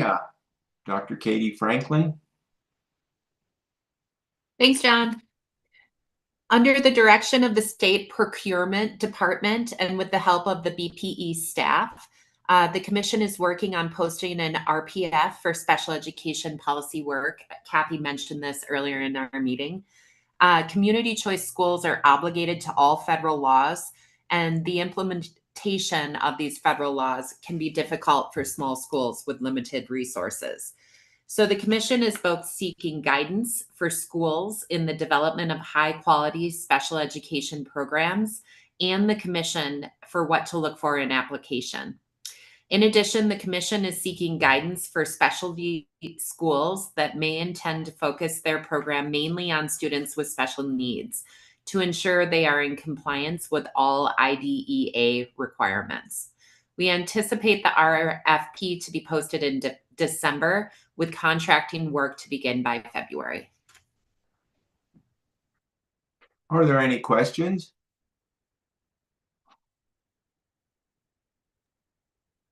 Chair Rutt, I would just add that RFP actually was posted last week, so we're a little bit ahead of schedule. Oh, good. Good. All right. Well, moving along then. Thank you, Dr. Franklin. Chip Lindenlaub will give us a report on his trip with Kathy to Texas, I believe it was.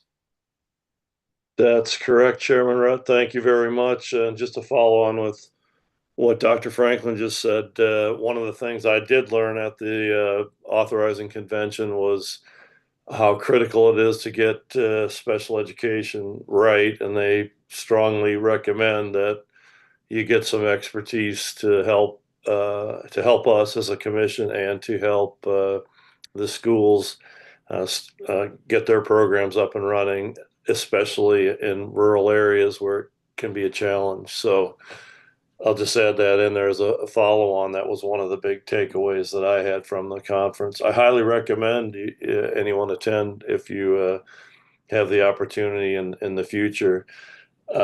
One of my biggest takeaways, I got 5 quick things.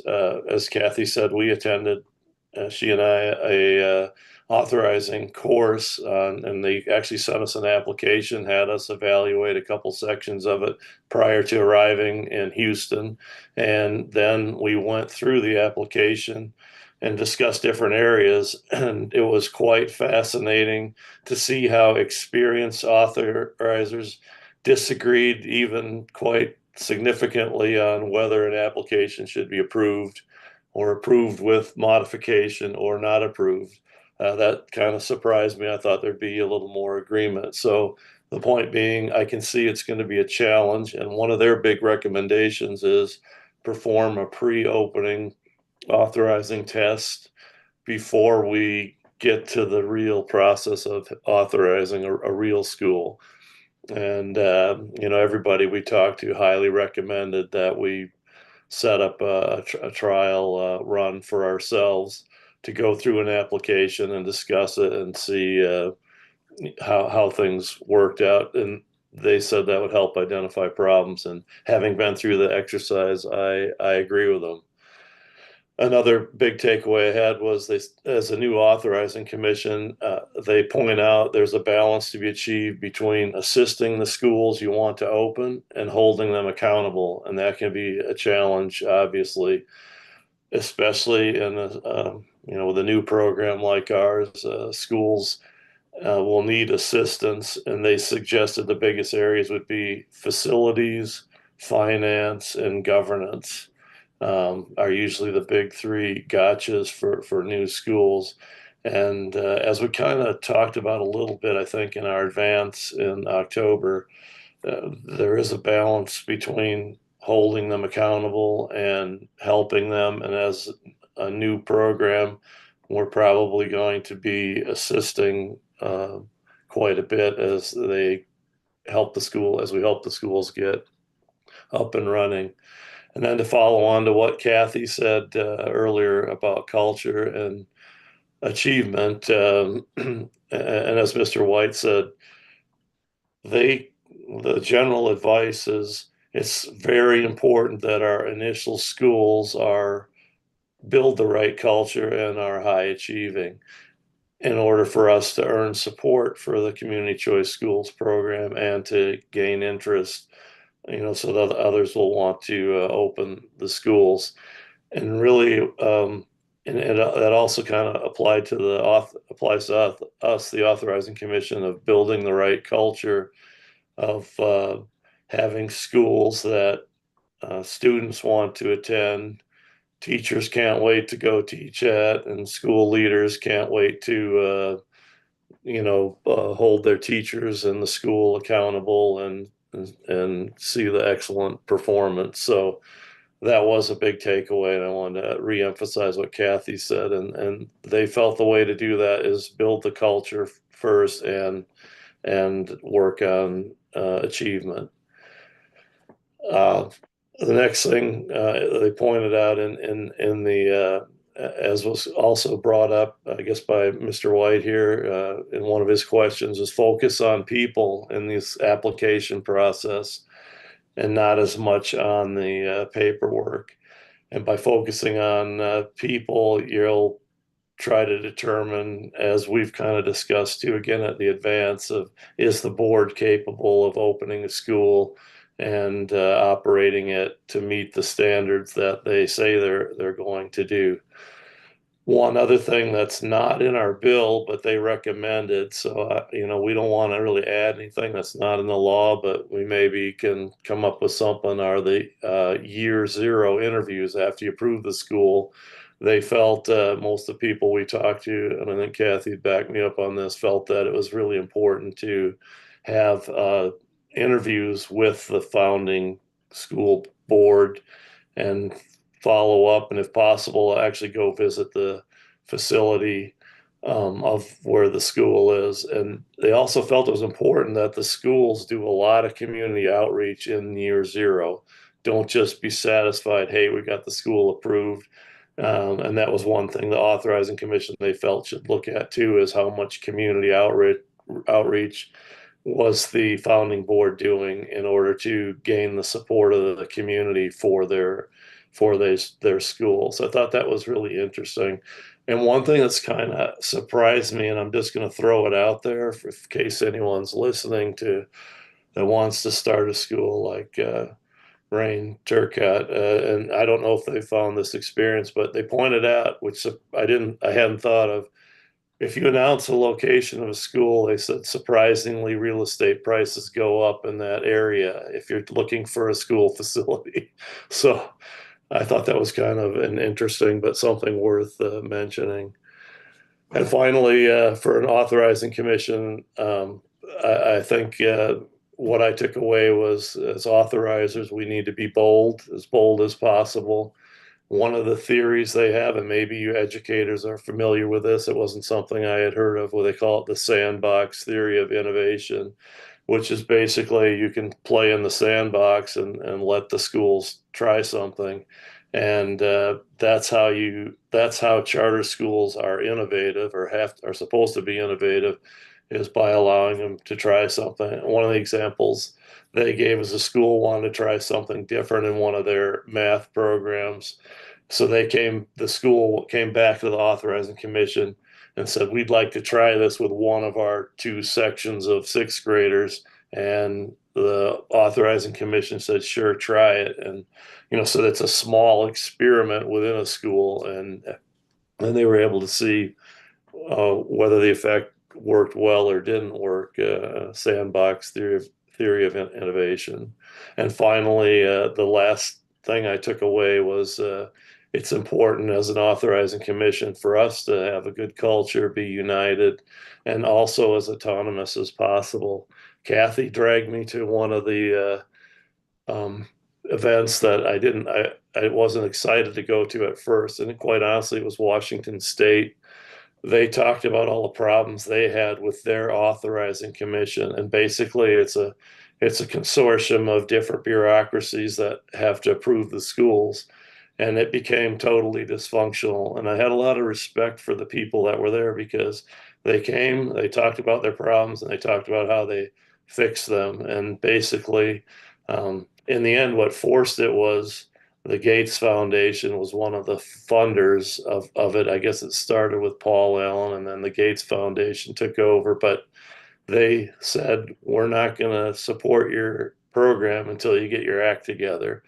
That really forced the authorizers to rethink the way they were working, and instead of fighting with each other, which is what they were doing. And after, I believe, 20 years, they only had 19 schools approved in the state of Washington, and that was part of the problem. So the lesson that they said was be united and speak with one voice as a commission, and be as autonomous as possible, just to minimize the bureaucratic infighting, if you will. And as someone who served in the military and worked for a company with 80,000 employees, I understand bureaucracy. But anyway, so those were my big takeaways, is that as a commission, let's be as united as we can. Thank you. Thank you, Chip. Does anybody have any questions about the conference?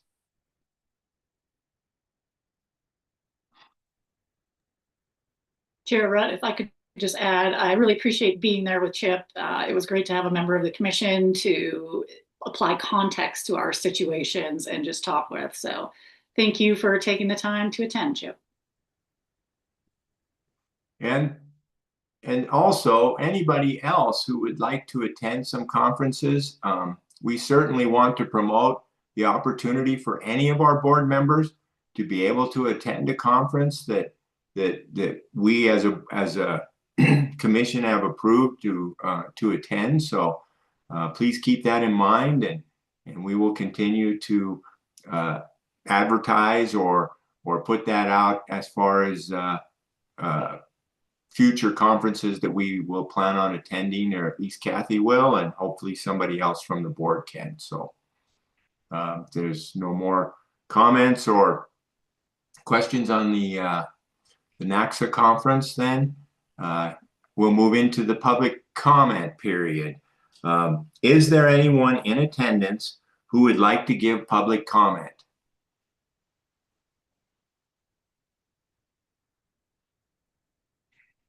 Your Chair, I'm not seeing any hands raised. Oh, I see Derek White. Mr. White, I'll allow you to speak now. Sneak in there at the last second. Appreciate it, guys. Again, Derek White. I'm the director of the School Design Fellowship with the NACA Inspired Schools Network. So I've been working with the Fort Peck community for the last couple of years, first with Ramey Growing Thunder and now with Rain Turcotte. And just to give you a little context on our program, we have 13 schools in 5 states. We are a non-charter management organization, nonprofit based here in New Mexico. And our School Design Fellowship is, to an extent, the flagship program of our organization. What we do is we provide a full-time salary to a community member who is seeking to open a charter school that is, like I said before, community-led. And what we mean by that is our communities have known what is best for our children for millennia. And a big part of the public education school systems tend to leave out language and culture for Indigenous students. Our program was started back in 2015, and all of the schools that are in our network have been either started by our School Design Fellowship or have been adapted from from Bureau of Indian Education schools into tribally controlled schools. So as a part of our School Design Fellowship, Rain and I meet about weekly, and we have a cohort of 4 other communities, 4 total, that we convene with once a month. And we talk about best practices. We talk about, what it is that authorizing bodies are typically looking for in their applications, and trying to develop a really intentional school that, again, goes back to the needs of the community. So the first year application was drafted by Ramey to Growing Thunder, and then Rain has picked that up this year and has gone on to continue to refine that. And it's our goal to be able to submit this as soon as the lawsuit at the state level has been decided. I don't know if you all have any sort of indication or feeling as to when that might be decided, but we're keeping our fingers crossed and hoping that that will come to light soon. But like I said, 3 other communities, Hoopa in Northern California, the Menominee Tribe of Wisconsin, and the Lower Sioux Tribe in southwestern Minnesota are the communities that we're working with. And, we feel like we have a pretty unique look at the nature of Indigenous education as well as charter schools. And it's our goal to help out RAIN in any way that we can. The folks that I work with here at NISN are all former school leaders, curriculum writers, classroom teachers. We've got some facilities and some finance capacity. And I have worked in and around charter school authorization, accreditation, and board supporting and coach for about the last 10 years or so. And those are the types of expertise we bring to the table to help out with this process. And so, RAIN has got a good salary and a full-time focus on this, and then the backing of everybody at NISN to make sure that this is a really well-developed product by and for the community of Fort Peck. So if there's any questions that I can answer in regards to the type of support that she receives or what our plans are moving forward, I'd be more than happy to answer any questions. And probably if you could forward your contact information, or do you have that contact information, Kathy? I do, yes. Yep, Okay. I can forward Derek's contact information to the commission.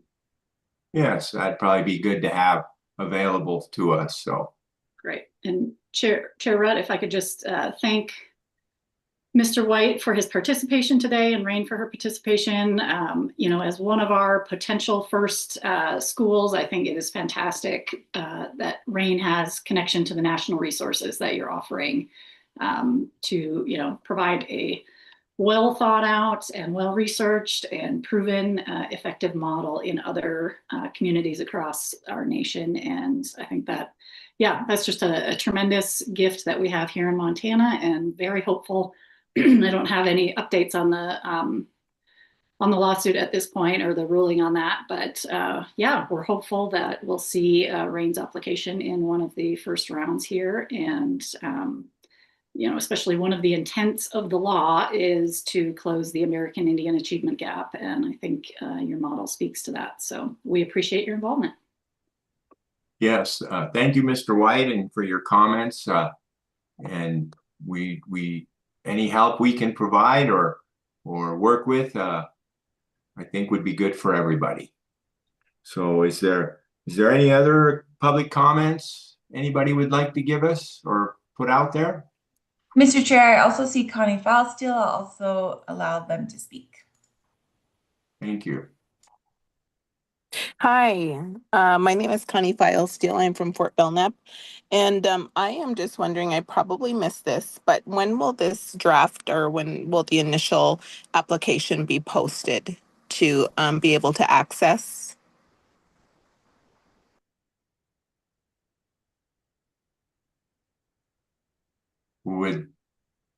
Would that be on the, would we be posting those application templates and stuff to the BPE website? Yes, Mr. Chair. So all of the documents from today's meeting are currently on the BPE site, and I will make revisions as necessary, and then we'll post final versions on there. So you've got a Community Choice Schools tab under the Board of Public Education website, which is bpe.gov. As far as an application cycle, we are still held up waiting on a ruling in district court as to when we could open the first application cycle. Right. I didn't see that application on there. I just wanted to make sure mine was formatted correctly, what I have put together so far. But I didn't see the app, so I will go on there and take a look at it. Thank you. Okay. And if you want to email me directly, I can send you a copy of that as well. Great. Thank you. Thank you. Thank you for that comment. Anything else from the public? Mr. Chair, I'm not seeing any other hands raised. All right. With that, then, I would like to thank everyone for their participation in this meeting today. I would also like to thank McCall and her staff at the BPE for their continued support and especially the technical support that needs to go on in the behind the scenes so that the public can participate in these meetings. And also like to thank all the commission members who were able to attend today, which I believe was everybody. So that's terrific. That's great. Also like to welcome our newest member, Barbara Forrester Frank, and good to hear with somebody with some roots in Eastern Montana, additional roots out here. So I'd like to thank everybody for that, being able to come and help us with these meetings and get some of this agenda items done. We'll just continue to move forward. And then also commission members and everybody else, we will be sending out an evaluation for today's meeting. The input from these evaluations is very helpful to Kathy and the chair in planning future meetings and striving to be better each time. I want to wish everybody a happy, wonderful holiday season, and we will reconvene in the new year. That being said, we're adjourned. Thank you.